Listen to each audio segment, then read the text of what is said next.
ሰላም ሰላም ጤና ይስጥልኝ የእውነተኛ ኑሮ ቻናል ቤተሰቦች ዛሬም በዓለም ደረጃ የሚመለኩ አማልክት በአራት ከፍለን የመደብናቸው አማልክት አራተኛው ተፈጥሮ እና ሰው ሰራሽ የሚባል የአምልኮ ስርዓት ነው የምናየው። ስለዚህ ሶስቱም አይተናል። እውነተኛ አምልኮ፣ ተፈጥሯዊ አምልኮ እና ሰው ሰራሽ አምልኮ።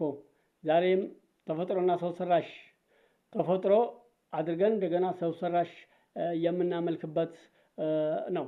እነዚህም መላእክት ሊሆን ይችላሉ፣ ሰዎች ሊሆን ይችላሉ፣ እንስሳም ሊሆን ይችላል።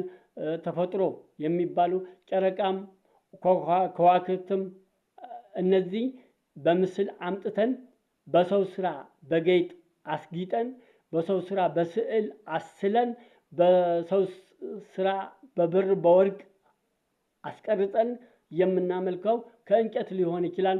እንጨት ተፈጥሮ ነው። የሰው እጅ የሰው ጥበብ ተጨምሮበት የሚሰራ ምንም ነገር እግዚአብሔር ጌታ መንፈስ ነው አለ ዮሐንስ ምዕራፍ 4 ቁጥር 24 ጌታ ምንድነው አለ? መንፈስ ነው። የሚመለክም የሚሰገድለትም በእውነትና በመንፈስ እንጂ በምስልና በቅርጽ አይደለም። ስለዚህ ከጌታ በቀር ከኔ በቀር አለ ደግሞ እናንተናም ይገባችኋል መብታችን ነው። ቀርጸን የፈለግነው ማምለክ መብታችን ነው። እያን ያለነው ግን ፈጣሪና ፍጡር አያግባባም ነው እያን ያለነው። የኛ ድርሻ ደግሞ ምንድነው?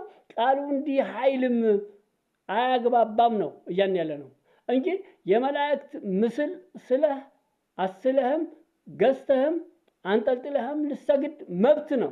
ማን ይከለክላል? ከልካይ የለም። ከልካይ ግን አንድ ነገር አለ። ለዓላማ የተቀመጥክበት ምድር ጌታ ያስቀመጠህ ግን ዓላማው እየተፈጸመ አይደለም። አምልኮህን ትክክለኛ አይደለም። ስለዚህ አምልኮአችን ትክክለኛ ሊሆን ይገባል። በእግዚአብሔርና በሰው መካከል ምንም ነገር ስዕል ቅርጻ ቅርጹ ምንም ነገር የለም። ጌታ አይፈቅድም።